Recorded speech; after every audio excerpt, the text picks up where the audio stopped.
Based on a true story, a neglected woman is abducted by a wanted criminal, and she must use her astute observation skills to outsmart her tormentor. Lisa Mcvey, a struggling teenager, lives in Florida with Diane Martin, her grandmother, and Diane's boyfriend Morris. She earns money by working at a donut shop, then purposefully goes home late to avoid her grandmother's boyfriend. However, most nights, the man enters her room and defiles her. Hopeless in her situation, she writes a goodbye letter. When Diane calls her to the kitchen to take a phone call from her sister Lori. Aware of her sister's situation, Lori promises to convince their mother Betty to bring her back to live with them. However, the mother won't let that happen because it was her plan to have Lisa live with Diane. Later, the teen works a double shift until the early hours of the morning. As she's about to head home, Ed, the donut shop owner, hands her her paycheck. Lisa thanks the man for taking a chance and giving her a job. After saying their goodbyes, she rides her bike and dreads what Morris is about to do to her when she gets home. Suddenly, a car passes by, makes a U-turn and stops in the middle of the road. As the teen passes the corner,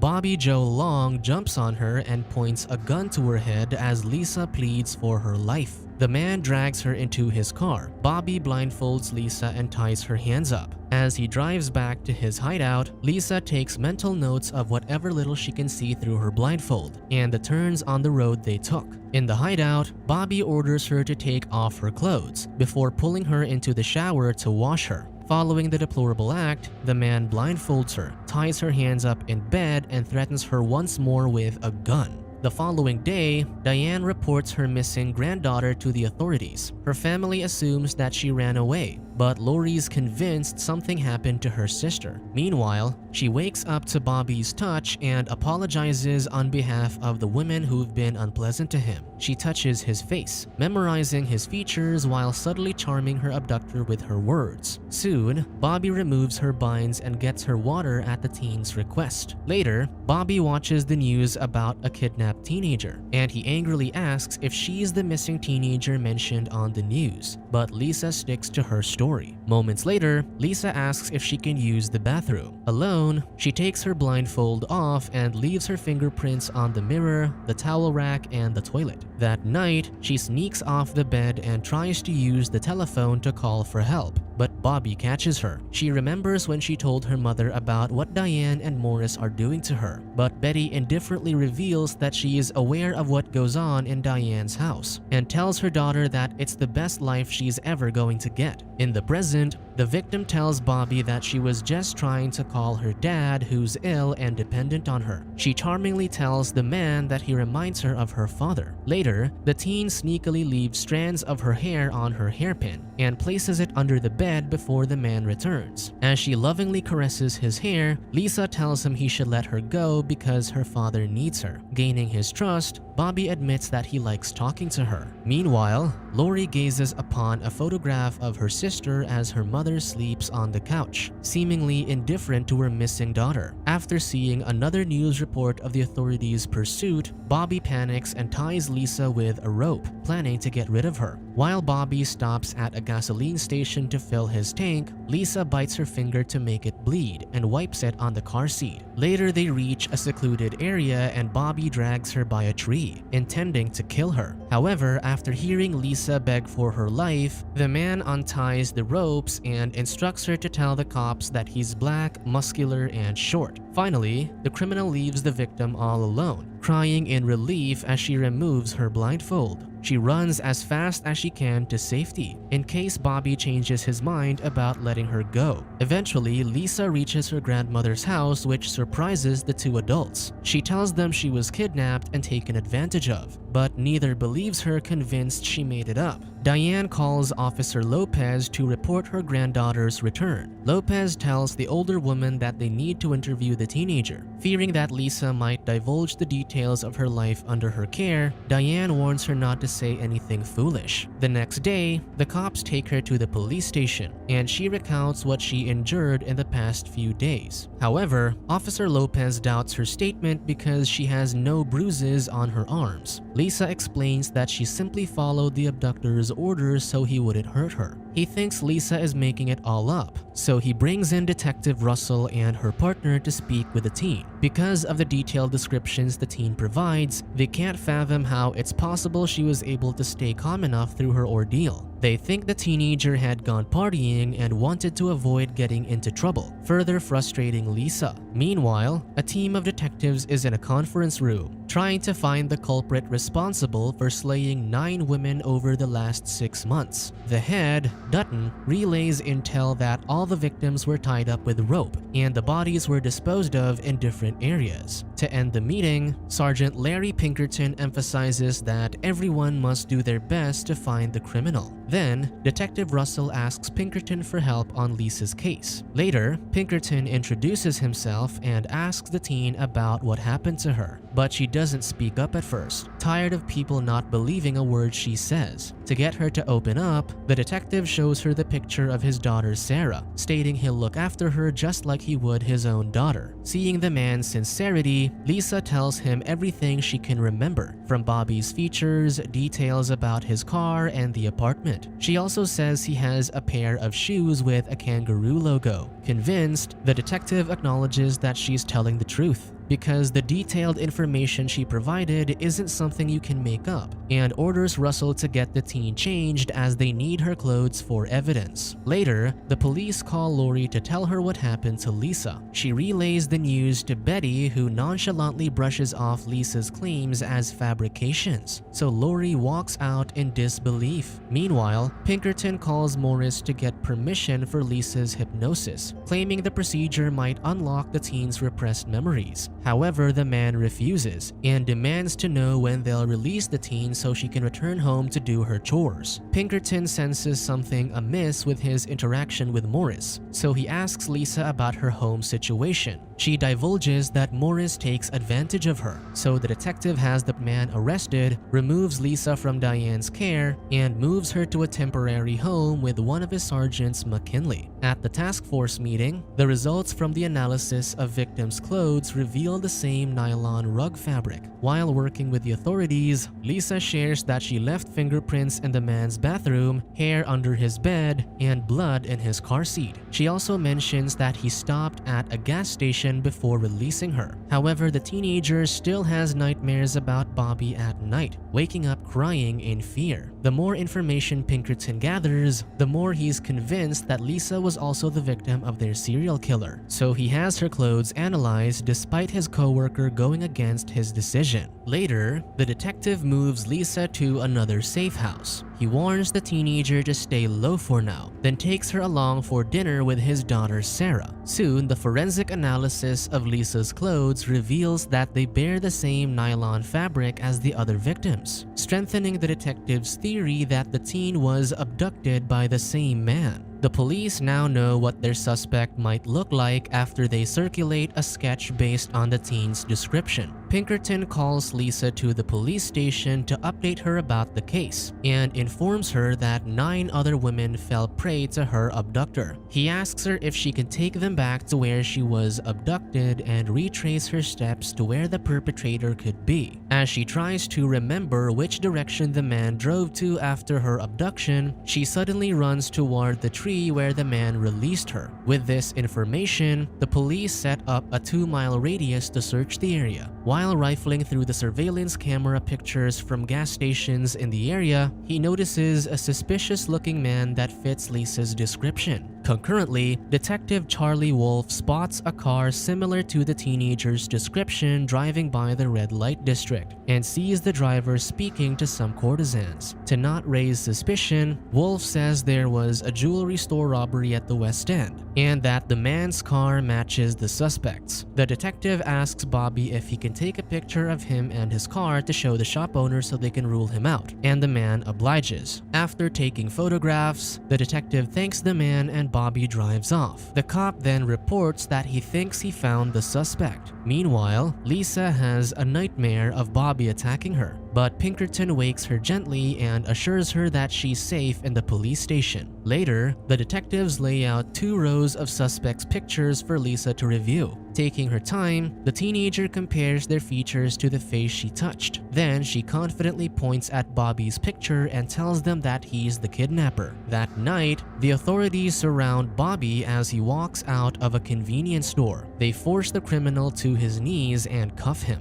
The police also confiscate his car when a cop sees the bloodstain on the seat. They then enter his apartment where Pinkerton sees the green carpet with a nylon fabric. The forensic team finds Lisa's hairpin in the bedroom and her fingerprints in his bathroom. Pinkerton also sees a pair of shoes with a kangaroo logo that the teenager mentioned. In the interrogation room, Dutton shows Bobby the pictures of his victims, and the criminal says they only caught him because he let Lisa go. He describes the teenager as unique and that he fell for her charm, which was why he released her. The detectives behind the one-way mirror listen to and record his every word. Later, the detective wakes Lisa and delivers the good news that the police captured her abductor. Hearing his words, Lisa expresses her guilt because she survived while his other victims didn't. However, the detective comforts her by saying that they stopped the criminal from hurting even more people. The man adds that she managed to accomplish in a few days what the police couldn't in 6 months, and praises her as a hero. The teenager breaks down and then receives a round of applause from the officers. Soon she calls Lori, who's been worried sick about her. Betty, who overhears the conversation, continues to be indifferent toward her traumatized child. Before ending the call, Lisa thanks her sister for caring about her. Days later, Pinkerton assists her move from the safe house and offers a place in his home. The teenager politely declines by telling him that he needs a break from his job. Moments later, her Aunt Carol and Uncle Jim arrive and rush to hug Lisa. The couple apologizes because they had no idea what was happening to her under her grandmother's care. Afterward, Lisa hugs the detective and thanks him for believing her, but the man insists that the authorities owe her for helping in the case. Eventually, the teenager sends a letter to her mother telling her that she now has a good life, one that Betty told her she'd never have. Later, it's revealed that Lisa lived with her aunt, uncle, and Lori for many years. Then she became a sheriff's deputy, concentrating on work related to protecting women and children. She remains close friends with Pinkerton, who still refers to her as his #1 hero, while Bobby Joe Long is still incarcerated for all the crimes he committed.